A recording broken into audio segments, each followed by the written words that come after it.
I'm actually surprised. I'm shocked. Like, legit, I'm surprised that my brain is still trying to process what happened last week.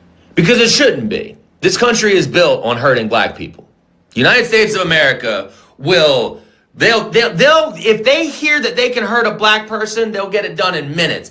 If they hear that they are going to help somebody, they'll have to set up studies. They'll have to have whole committee meetings about it, all this different shit. They got to the Voting Rights Act. They pulled out them old racist maps. They went, here you go. And in Alabama, they had tornado warnings going off. They could have been killed by a tornado, but instead they said, wait a second, before we run down to the shelter, we got to go get rid of black representation. In Tennessee, they went and destroyed the coverage of Memphis. In Mississippi, they are going to go use the building where they seceded from the Union.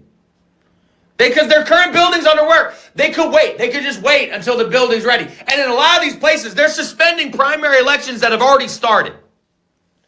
And the thing is you go, okay, well, maybe the Democrats can push back. Well, I don't think you're missing a big part of the issue here. Which is that in this country, if you're a Republican and you want to hurt black people, there are no laws to stop you. But if you're a Democrat, you want to make anything better, not only do you have to be perfect, but every single court in the fucking country will show up and kick your shit in. Because that's what just happened today in Virginia. They set up a 10-1 remander, try to fix this shit to counteract Texas, and the Virginia Supreme Court said, no, how dare you? You can't possibly use the weapons of the enemy.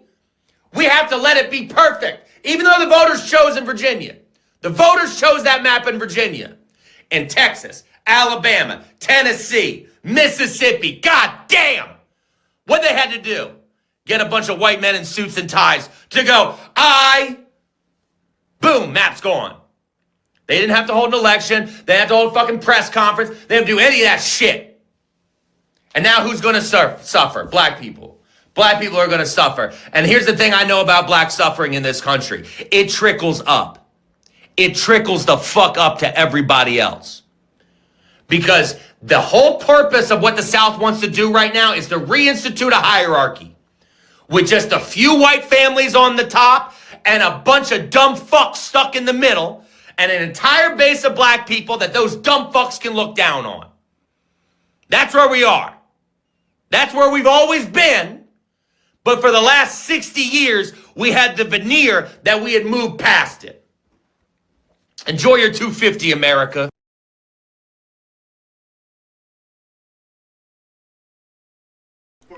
Shalom, shalom, Israel. First and foremost, I want to give all honor, glory, and praise unto YAHAWAH, Hashem, YAHAWASHI, Hashem, Rakwakwadah, double honors to the elders and apostles, a great millstone. Shalom to my Akim, Wakwathim, who are diligently waiting to be delivered from this foreign captivity, as well as the speckled bird. They may look like the other nation, but are actually Yasharallah. This brother Kabbalah coming at you with no lesson.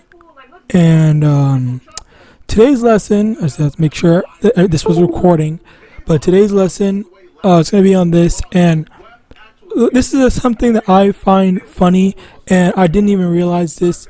Like, obviously, sometimes there are things that you might know, like, I kind of want to say intrinsically, but it's kind of like implied, or it's kind of like suggest. I don't know what the proper term is, but it's kind of like you kind of know stuff like that. Like for example, racism and stuff like that. When a so-called black person is being discriminated against, and obviously it's like there's no logical way to explain it, all right, or to identify it more specifically, then that's when it's like, okay, well, you just kind of know, like, it's very obvious at this point, even though that there's no like physical identifiers and stuff like that. But anyway, aside from that, the main thing here is that this guy was talking about how, if you are a Republican, then you basically get to frame one, do whatever you want, and have all your stuff implemented immediately. And that's something that I just realized, where, I had heard all these different things about these politicians, all right? And it's I find it very funny how even then, because I feel it's like it's two things. There's two things to it. The first thing is that let's just give them the benefit of the doubt and say, yeah, they were actually trying to do something, and then it just didn't work. But then the flip side of it is that they weren't actually trying to do anything. They were pretending to help.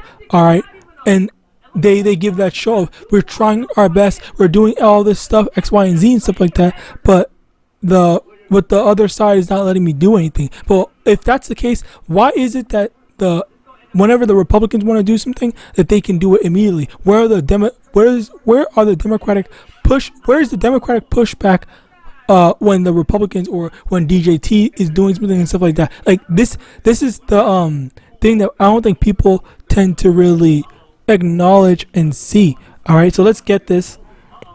Isaiah 30 verse 1, woe to the rebellious children, saith the Lord, that take counsel but not of me, and cover the covering but not of my spirit, that they may add sin to sin, that walk to go down into Egypt, and have not asked of my mouth to strengthen themselves in the strength of Pharaoh, and to trust in the shadow of Egypt. Therefore the shadow of the strength of Pharaoh be your shame, and the trust in the shadow of Egypt your confusion. But let me also jump down onto verse 12. Wherefore thus saith the Holy One of Israel, because ye despise this word, and trust in oppression and perverseness, and stay thereon, therefore this iniquity shall be to you as a breach ready to fall, swelling out in a high wall, whose breaking cometh suddenly and instant. And this is basically the thing where our people, they trust in oppression, they trust in Egypt, Egypt being spiritually Babylon, they trust in the wicked, they trust in their captivity, rather than trusting in YAHAWAH, which this is something that is so evil, wicked, whatever you want to call it, because how is it that you're going to continue to just believe in Esau and everything that he says and does when he's proven that he does not care about us and he wants to destroy us? We see that in the things, and it's like it constantly gets more and more obvious in the things that they do, because the thing that the dude was saying, it is not as like sympathetic, if you want to call it, that's not the sympathy that we should be thinking about or hearing. We shouldn't be hearing that and saying, oh man, it's always the Democrats, it's always this, not the Democrats, it's always the Republicans that are always getting the way of the Democrats, this, that, and their X, Y, and Z and stuff like that. No, it goes to show that literally proves how this system is inherently made to fuck us over and to make things worse for us. All right, there is no sympathy in that, because again, if when the Republicans are doing stuff, then where's the Democrats protecting the so-called black people? And again, the reason why I say this is because I'm not saying this in the sense of, oh, you need to be Democrat or something like that. No, I'm not saying that. I'm saying this in the sense that it is ridiculous for us to think that these people have our best interest in heart when they don't show any signs of fixing things, and they don't show any signs of preventing things from happening to us. They're not protecting us, they're leaving us to whatever BS, and then just pointing the finger at the conservatives rather than actually stopping them. All right, so that's where you have Jake that always thinks, oh, things have gotten better, things are going to get better, we're going to keep on going through, and we're going to soon find the end of racism, X, Y, and Z, this, that, and the third, whatever, and stuff like that, when the reality of it is that that's not true. We're not going to see the end of that until Yahawashi puts his foot on Esau's neck. All right. Next, Romans 1 verse 25, who changed the truth of Yahweh into a lie and worship and serve the creature more than the creator, who is blessed forever. Amen. And this is another thing where our people, they've turned to Esau for deliverance.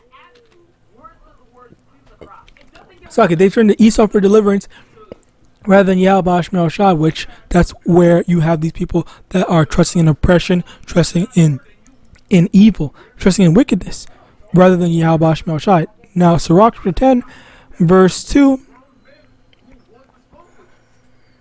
Verse 3, an unwise king destroyeth his people, but through the prudence of them which are in authority, the city shall be inhabited. Okay, so these unwise king is destroying the people that's trusting in him. All right, our Jake trusts in Esau to take care of them and whatnot, but Esau is doing the exact opposite of that. He's destroying our people.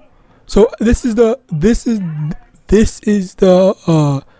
people that we're trusting in. This is the righteous leader and all that. All right. Now, Ezekiel chapter 35 verse 5, because thou hast had a perpetual hatred and hast shed the blood of the children of Israel by the force of the sword in the time of their calamity, in the time of their iniquity. And basically the thing here is that our people are, it's like not our people. Esau has a perpetual hatred towards us, and he wants us dead. He wants us gone. So as a result of that, he has a perpetual hatred, which stems all the way from Esau and Jacob, all right, where Esau wanted to kill Jacob, and that's the spirit of that never went away, where Esau still hates us to this day, which is seen in his actions, all right. So as a result of that, you can never expect Esau to have our best interests in mind. Now, Proverbs 25 verse 19, confidence is in an unfaithful man is in time of trouble is like a broken tooth and a foot out of joint.